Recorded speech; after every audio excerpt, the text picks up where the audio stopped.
And listening to their stories. And stories are so, so powerful. I'm from Kenya, and one of the most famous stories that we hear in my village is of elders sitting around a fireplace, sharing stories, dialogue, having discourse, reminiscing on the past. And right under the trees sits a monkey, just watching, listening, observing. And once the elders have left and the fires have died down into embers, the monkey comes with a stick and pokes around the embers. Just pokes around and reignites the flame. And this process of poking around the embers and reigniting the flame is a curiosity that we have in education. My embers were reignited in 2021 when I joined the African Leadership University in Mauritius as a Mascot Foundation scholar. I'd spent my years in Kenya, primary school, high school, and when I joined the African Leadership University, I wasn't just joining an academic institution, but I was joining an African community. Spending my 3 years studying with my classmates from Ghana, from South Africa, from Rwanda, from Namibia. And as any sort of classroom, you begin to share stories. What's the weather like in Ghana? Oh, I'd love to visit one day. Here we are. Who has the best jollof? Let me not begin that conversation. But what you begin to understand is that we spend these 3 years not just interrogating the academic curriculum, but we begin interrogating the challenges and opportunities in different African countries. Whether you're going for lunch, whether you're in the dorm room with your friends, whether you're on the football pitch, you come out with a very, very curious eye and mind for Africa.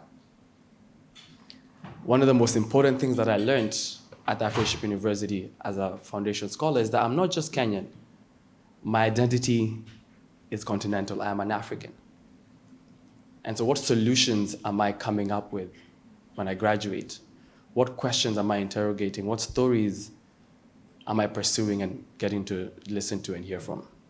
One of my favorite symbols ever is the Sankofa from the Akan kingdom of Ghana. If you Google it, you'll see a bird facing forward with its head turning back. There we go. There we go.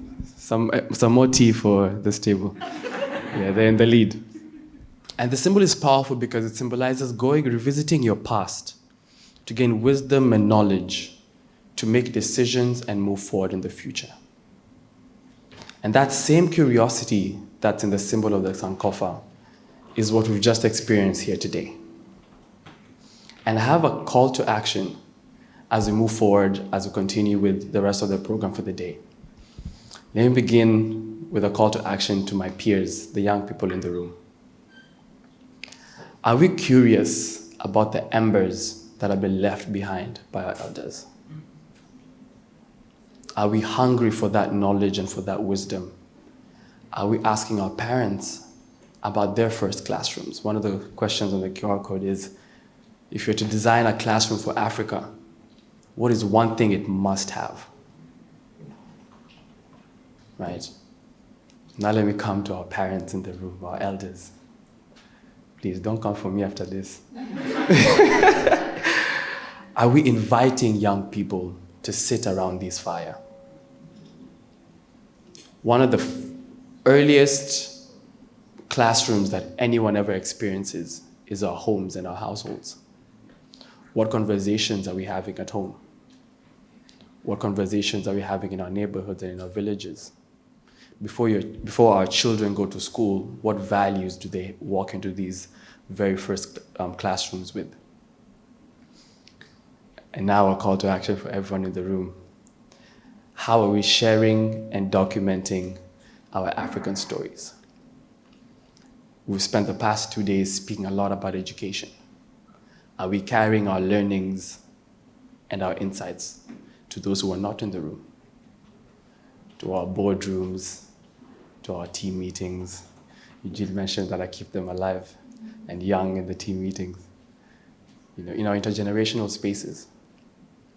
I'd love for us to think about that. I'd love for us, as we interact with people who are not in this room today, let's share with them a piece of knowledge that we carried away from this. Thank you so much.